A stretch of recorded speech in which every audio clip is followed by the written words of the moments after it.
What does a neurotypical person actually do in their mind? Not in theory and not as a label, but in practice. How do they take in information, decide what something means, and choose how to respond? The short answer is this: neurotypical thinking is usually fast, social, and context based. And it does not start with every detail, it starts with the assumption that the situation already has a shared meaning. Today, we are going to look at that process step by step. A neurotypical mind usually begins with pattern recognition. Now, the brain does not wait to analyze everything from scratch. It quickly asks, who is here? What is happening? What is the mood? What is expected of me? And this happens almost automatically.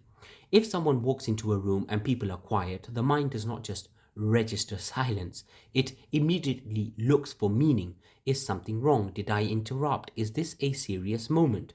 And this is the first layer of neurotypical thinking, not just seeing facts, but instantly attaching social meaning to them.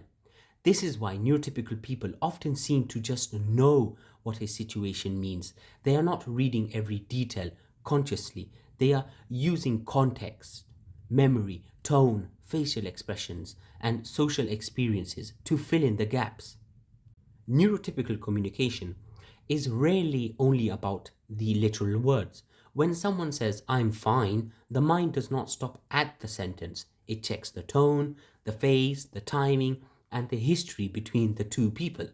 If the voice is flat, the meaning may be the opposite of the words. If someone says, it's cold in here, the neurotypical mind often hears more than temperature. It may hear a request, a complaint, or maybe a hint.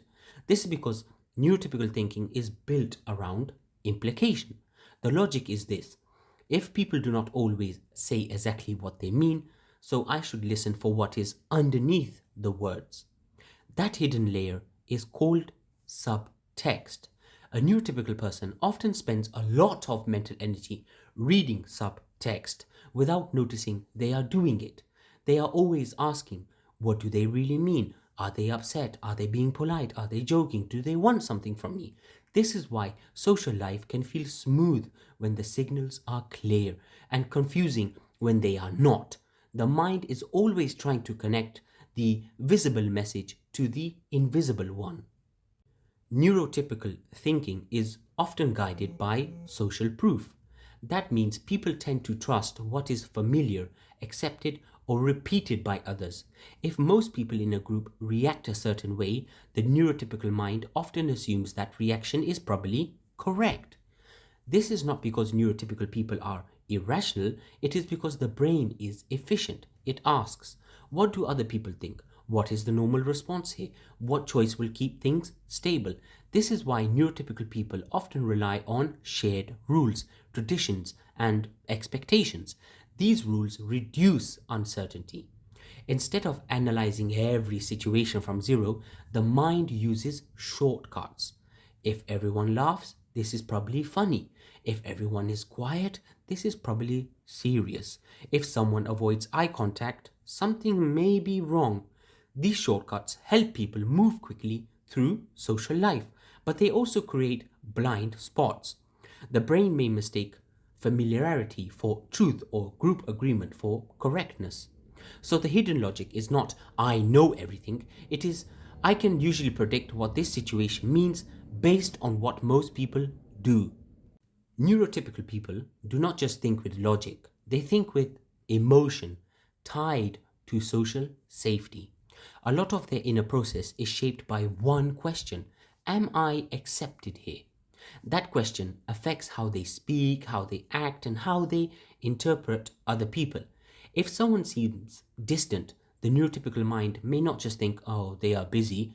They may also think, did I do something wrong? If a message is short, the mind may search for hidden tension. If a friend, for example, changes tone, the mind may immediately scan for rejection, conflict, or disappointment. This is because emotional meaning is often linked to social meaning.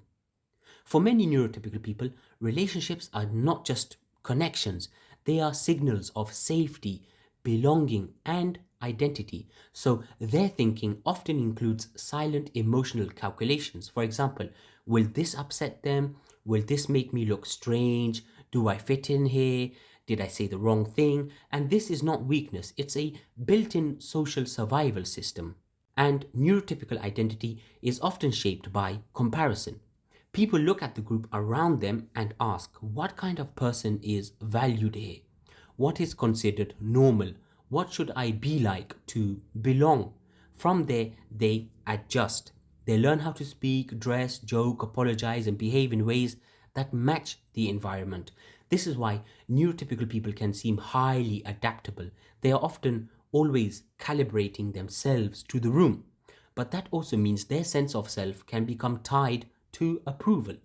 If the group accepts them, they feel secure. If the group rejects them, they may feel exposed or, ashamed. So the hidden logic of neurotypical identity is often this: belonging means safety, safety means being understood, and being understood means matching the social pattern.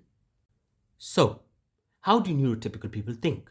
They think quickly, socially, and by implication. They read context before detail. They search for hidden meaning behind words. They use social patterns to predict what is happening. They measure themselves through the reactions of others. And they often treat belonging as a form of truth. That is the process. Not just what they think, but how the thinking works. And once you see that logic clearly, you understand something much more important. Neurotypical thinking is not simple. It is just so automatic that most people never notice it happening.